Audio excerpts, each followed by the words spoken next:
Hello friends, तो चलिए आज का क्लास स्टार्ट करते हैं। आज का क्लास है past perfect continuous tense. Past perfect continuous tense का मतलब होता है पूर्ण भूतकाल। इसका मतलब ये होता है कि जो इसमें कार्य होता है वो कंटिन्यूअस तो रहता है लेकिन पूर्ण भी हो चुका था। इसका मतलब क्या है, दिया गया है कि परफेक्ट कंटिन्यूअस। कंटिन्यूअस का मतलब होता है लगातार और परफेक्ट का मतलब क्या होता है, पूर्ण। तो चलिए इसका हम लोग पहचान देख लेते हैं। इसका पहचान दिया गया है कि इसमें वाक्य के अंत में रहा था, रही थी, रहे थे। तो आप लोग को लगता होगा कि रहा था, रही थी, रहे थे, ये तो सिर्फ और सिर्फ कंटिन्यूअस टेंस के पहचान है। तो पास्ट परफेक्ट कंटिन्यूअस टेंस के हमारे पहचान क्या होंगे? तो देखिए आगे इसमें लिखा गया है इसके साथ समय भी दिया रहता है। तो इसमें मेन पॉइंट यही है कि रहा था, रही थी, रहे थे तो रहेगा, लेकिन उसमें प्लस पॉइंट ये है कि हमारा समय भी दिया रहेगा, तभी वह हमारा पास्ट परफेक्ट कंटिन्यूअस टेंस कहलाएगा। देखिए इसमें रूल दिया गया है, इसमें एक वचन के साथ यानी सिंगुलर के साथ तथा बहुवचन यानी प्लूरल के साथ हैड बीन, इन दोनों के साथ ही हम लोग जो हेल्पिंग वर्ब होगा वो हैड बीन का ही यूज करेंगे, और एक वचन और बहुवचन के साथ कोई अलग अलग हम लोग सहायक क्रिया का यूज नहीं करेंगे। और उसके आगे दिया गया है तथा क्रिया में, यानी कि जो वर्ब होता है वर्ब के फर्स्ट फॉर्म में आईएनजी लगाते हैं। आई होप आपको मतलब ऊपर से जितना बताया गया है वो समझ में आ गया होगा। देखिए उसके आगे दिया गया है निश्चित समय के लिए सिंस तथा अनिश्चित समय के लिए फॉर लगाते हैं। तो मैंने बताया था निश्चित समय के लिए सिंस तथा अनिश्चित समय के लिए फॉर लगाते हैं। यह बात प्रेजेंट परफेक्ट कंटिन्यूअस टेंस में भी बता दिया गया है। आप लोग उस वीडियो को भी देख लीजिएगा। उस वीडियो और इस वीडियो में सिर्फ इतना डिफरेंस है, सिर्फ और सिर्फ सहायक क्रिया का डिफरेंस है पास्ट परफेक्ट कंटिन्यूअस टेंस में और प्रेजेंट परफेक्ट कंटिन्यूअस टेंस में। तो आप लोग दोनों वीडियो को देखते आइएगा, आप लोग को अच्छे से ये वीडियो समझ में आएगा। देखिए निश्चित समय का मतलब क्या होता है और अनिश्चित समय का मतलब क्या होता है, ऊपर से एक बार देख लीजिए। निश्चित समय का मतलब क्या होता है कि जो जैसे कि हमारा हो गया मॉर्निंग, हो गया आफ्टरनून, हो गया नाइट, हो गया संडे, यानी कि महीनों के नाम हो गए। उसके बाद जून, जुलाई, अगस्त, लेकिन उसके साथ साथ वो सन भी दिया रहना चाहिए, तभी वो हमारा निश्चित समय में काउंट होगा। और हम लोग का जो समय होता है जैसे ओ क्लॉक, 5 o'clock, 6 o'clock, ये भी हमारा निश्चित समय में लगाया जाता है। अनिश्चित समय का मतलब क्या होता है? अनिश्चित समय वो होता है जैसे कि 5 घंटे, 6 घंटे, 4 महीने, 6 महीने, मिनट, दिन, वीक और ए लॉन्ग टाइम यानी लंबे समय। और देखिए इसमें वीक भी मैंने बताया था, वीक के नाम भी अगर वीक के नाम दिए हैं जैसे संडे, मंडे, ट्यूसडे, वेडनेसडे, तो वो हमारा सिंस में चला जाएगा यानी निश्चित समय में चला जाएगा। और अगर वही वीक देगा, मंथ देगा, तो वो हमारा अनिश्चित समय में आ जाएगा। लेकिन वही वीक और मंथ के अगर नाम शो किए रहेंगे तो हमारा निश्चित समय में चला जाएगा। इस बात को आप लोग अच्छे से ध्यान में रखिएगा। तो चलिए आगे इसमें है अफर्मेटिव सेंटेंस। अफर्मेटिव सेंटेंस का मतलब क्या होता है कि मैंने बार बार बताया है, अफर्मेटिव सेंटेंस का मतलब क्या होता है, साधारण वाक्य। देखिए साधारण वाक्य भी दो तरीके के होते हैं, एक होता है असर्टिव, दूसरा होता है निगेटिव। तो देखिए ये स्ट्रक्चर हमारे हैं, जैसे subject plus had been plus verb का फर्स्ट फॉर्म के साथ ING plus object plus since या फॉर प्लस टाइम, ये हमारा असर्टिव सेंटेंस के लिए हो गया। निगेटिव के लिए दिया गया है subject plus had plus not plus been plus verb का फर्स्ट फॉर्म के साथ ING plus object plus since या फॉर प्लस टाइम। तो देखिए ये हैड बीन, जो इसमें हैड बीन दिया गया है ये पास्ट परफेक्ट कंटिन्यूअस टेंस के हिसाब से। अगर यहीं पे हैव बीन देगा तो वो प्रेजेंट परफेक्ट कंटिन्यूअस टेंस के हिसाब से है। तो मैंने बताया है कि सिर्फ और सिर्फ पास्ट परफेक्ट कंटिन्यूअस टेंस में और प्रेजेंट परफेक्ट कंटिन्यूअस टेंस में सिर्फ और सिर्फ हम लोग का हेल्पिंग वर्ब का ही डिफरेंस होता है, नहीं तो बाकी चीज़ जो होता है सब सेम होता है।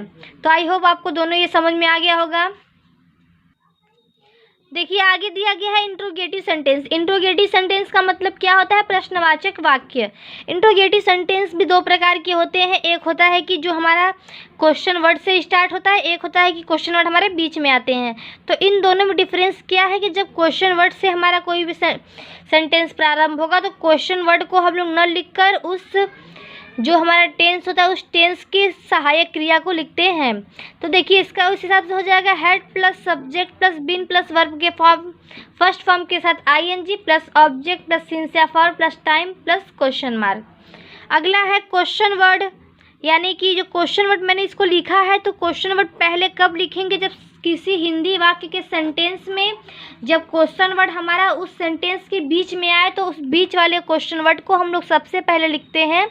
उसके बाद उस helping verb plus subject plus been plus verb का फर्स्ट फॉर्म के साथ ING plus object plus since या for plus time plus question mark.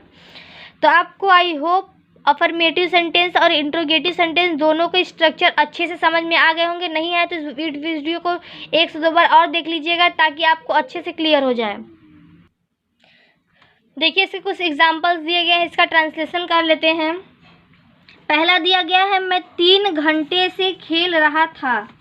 मैं 3 घंटे से खेल रहा था। तो क्या हो जाएगा? I had been playing. देखिए अब इसके पास 3 घंटे से खेल रहा था।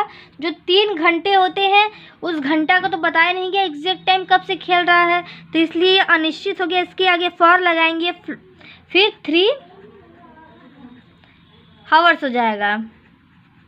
तो ये सेंटेंस हमारा क्या हो जाएगा? I had been playing for 3 hours.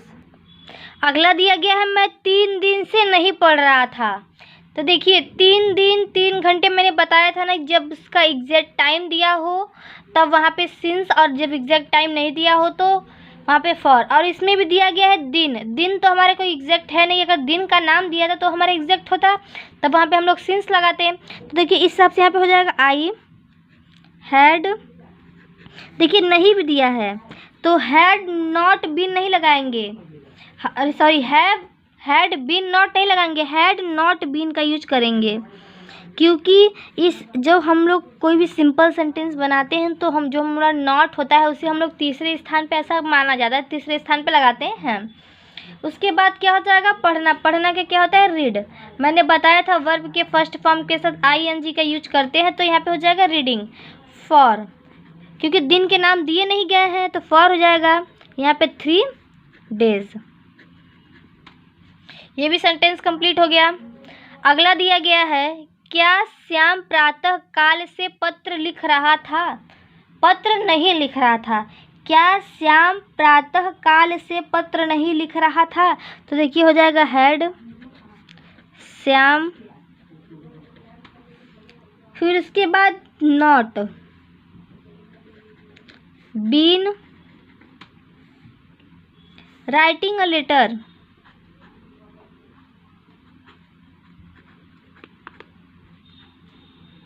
प्रातः काल से तो क्या हो जाएगा? Since morning. देखिए इसे अच्छे से समझिए। मैंने बताया था कि जब वाक्य का प्रारंभ क्या से होता है तो हम लोग उस जो टेंस होता है उसके हेल्पिंग वर्ब से स्टार्ट करते हैं। उसके बाद श्याम, स्ट्रक्चर के हिसाब से आप लोग इसे फिट कर लीजिएगा। फिर नॉट, फिर उसके बाद बीन, लिख रहा था, लिखना का राइट होता है, उसके साथ आईएनजी राइटिंग, और लेटर। अगला हो जाएगा वाई, क्योंकि बीच में क्वेश्चन वर्ड दिया गया है, हैड मोहन। उसके बाद बीन, जाना का होता है गो के साथ ING going, to for 2 days. I hope आपको आज का क्लास अच्छा लगा होगा, तो प्लीज़ हमारे चैनल को लाइक और सब्सक्राइब जरूर करें। Thank you.